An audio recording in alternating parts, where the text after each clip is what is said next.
साथियों को मेरा प्यार भरा नमस्कार। दोस्तों जय श्री कृष्णा, जय श्री काली। दोस्तों कैसे हैं आप सब? उम्मीद करता हूँ खुश होंगे, सुखी होंगे, संपन्न होंगे। जो भी मेरे व्यूवर्स हैं, जो मेरे सब्सक्राइबर हैं, माता रानी की कृपा आप लोग पर हमेशा बनी रहे।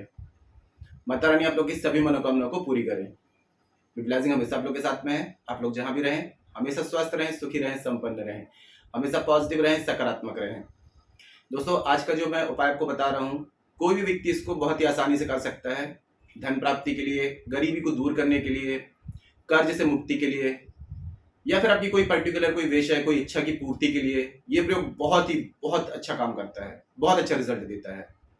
आप किसी परेशानी में फंस जाते हैं या फिर आप किसी अपनी कोई बड़े विशेष काम के लिए घर से निकल रहे हैं और आप चाहते हैं कि वो काम आपका पूरा हो जाए, तो उसके लिए भी इस प्रयोग को कर सकते हैं। कभी घर से किसी काम के लिए जा रहे हैं और आपको डाउट लग रहा है कि ये काम मेरा होगा कि नहीं होगा, है ना, तो उसके लिए भी इस प्रयोग को कर सकते हैं। यदि घर में कोई परेशानी चल रही है, कोई व्यक्ति बहुत परेशान है, उसके लिए कर सकते हैं। आप अपना खुद का बिजनेस स्टार्ट करना चाहते हैं, हाई प्रोफाइल बिजनेस चाहते हैं, या फिर आपके पास में रोजगार नहीं है, आप रोजगार प्राप्त करना चाहते हैं, तो उसके लिए भी इस प्रयोग को कर सकते हैं। कोई शत्रु बाधा है तो उसको दूर करने के लिए, मतलब कि समस्त प्रकार की मनोकामनाओं की पूर्ति के लिए और धन प्राप्ति के लिए, रोजगार प्राप्ति के लिए, किसी भी चीज के लिए इस प्रयोग को कर सकते हैं।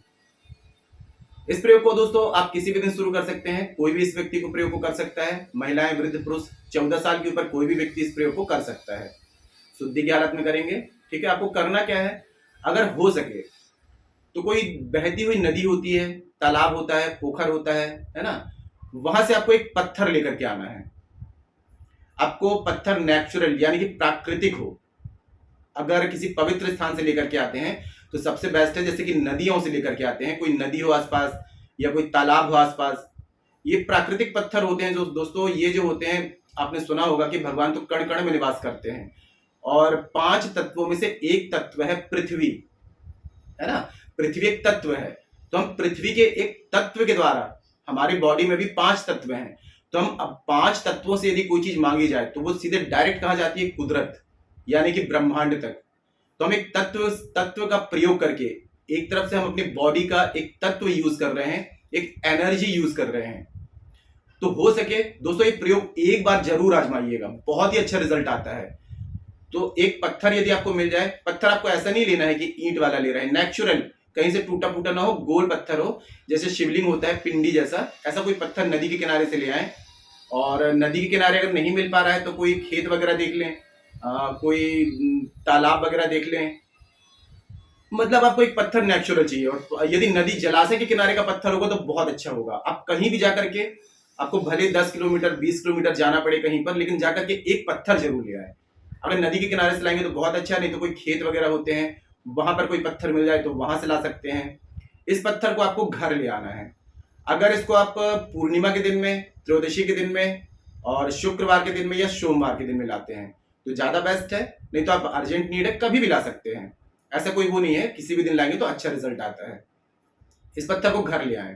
ठीक है, अब इस पत्थर को आपको सबसे पहले कच्चे दूध से साफ करना है। गंगा जल है तो गंगा जल से साफ कर लें, नहीं तो पहले एक दिन इसको कच्चे दूध में डाल करके रखें पत्थर को, दूसरे दिन इसको गंगा जल से या स्वच्छ जल से साफ कर लें।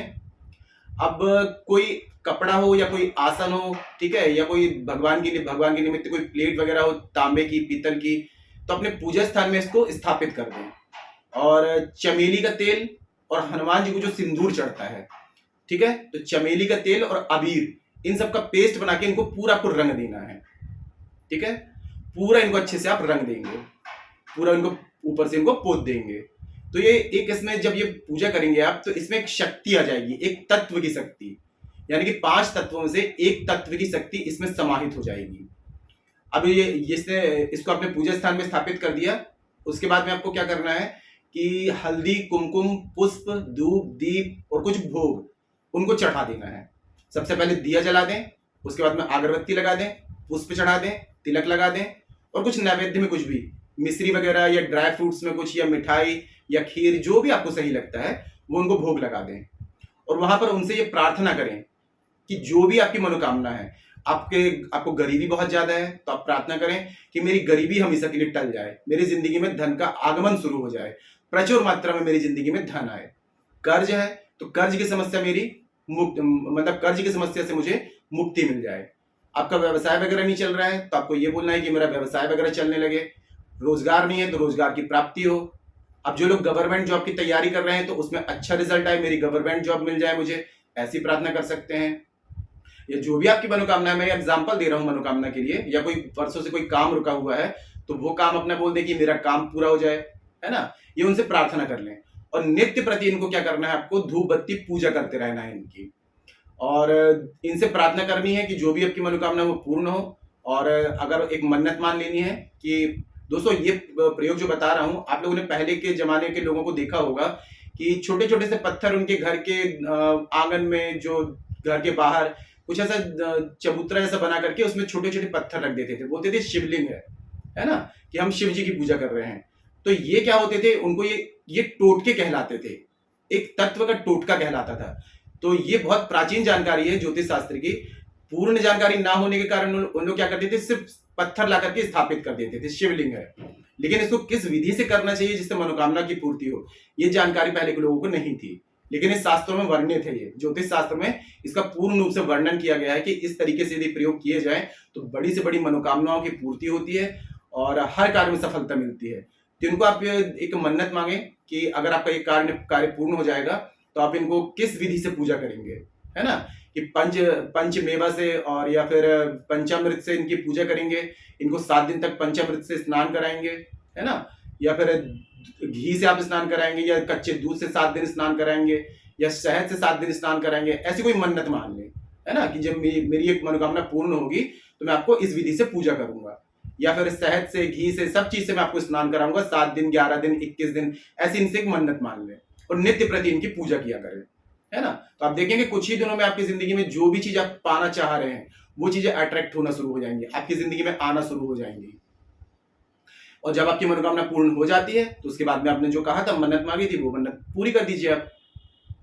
इसके अलावा जब भी आप किसी विशेष काम के लिए जाते हैं, घर से बाहर जा रहे हैं, कोई काम, जैसे कि कोई शादी विवाह के काम में जा रहे हैं, काफी लोगों ने कमेंट्स किया सर हमारी बेटी की शादी नहीं हो रही है, तो बेटी की शादी के लिए भी आप इस प्रयोग को कर सकते हैं। और जब भी रिश्ता बनाने के लिए कहीं जा रहे हैं रिश्ते के लिए, तो इनसे विनती करके जाएं कि मेरा ये काम पूर्ण हो जाए, अपना आशीर्वाद प्रदान करें और इनको अगरबत्ती लगा दें, पुष्प चढ़ा दें और दूबा से थोड़ा सा जल छिड़क दें। आप देखेंगे कि जिस भी काम के लिए आप जाएंगे तो उस कार्य में आपको सफलता मिलनी ही मिलनी है। और इनको हमेशा अपने घर में नित्य प्रति इनकी पूजा करते रहें। लेकिन दोस्तों हमेशा एक चीज का याद रखें कि जैसे कि ये क्या नदी के किनारे का पत्थर डालेंगे तो बहुत अच्छा रिजल्ट आएगा, क्योंकि नेचुरल प्राकृतिक होते हैं, तो एक तत्व इसमें हो जाता है ना। तो कोशिश करें कि नदी के किनारे का ही मिले, नदी के अंदर जल में डूबा हुआ, ठीक है, वो पत्थर मिल जाए तो बेस्ट। नहीं तो फिर अगर नहीं मिल पा रहा है तो उसके बाद में खेत वगैरह है कहीं पे, तो वहां से कोई पवित्र स्थान का पत्थर ले आए।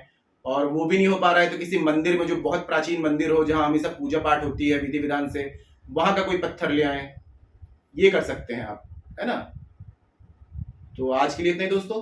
अगर जानकारी पसंद आई है तो वीडियो को लाइक करिए, शेयर कीजिए। तो मिलते हैं दोस्तों नेक्स्ट वाली वीडियो में, तब तक के लिए जय श्री कृष्णा, जय श्री काली। आप और आपका परिवार हमेशा स्वस्थ रहे, सुखी रहे, संपन्न रहे, हमेशा पॉजिटिव रहे, सकारात्मक रहे। जय श्री कृष्णा, जय श्री काली।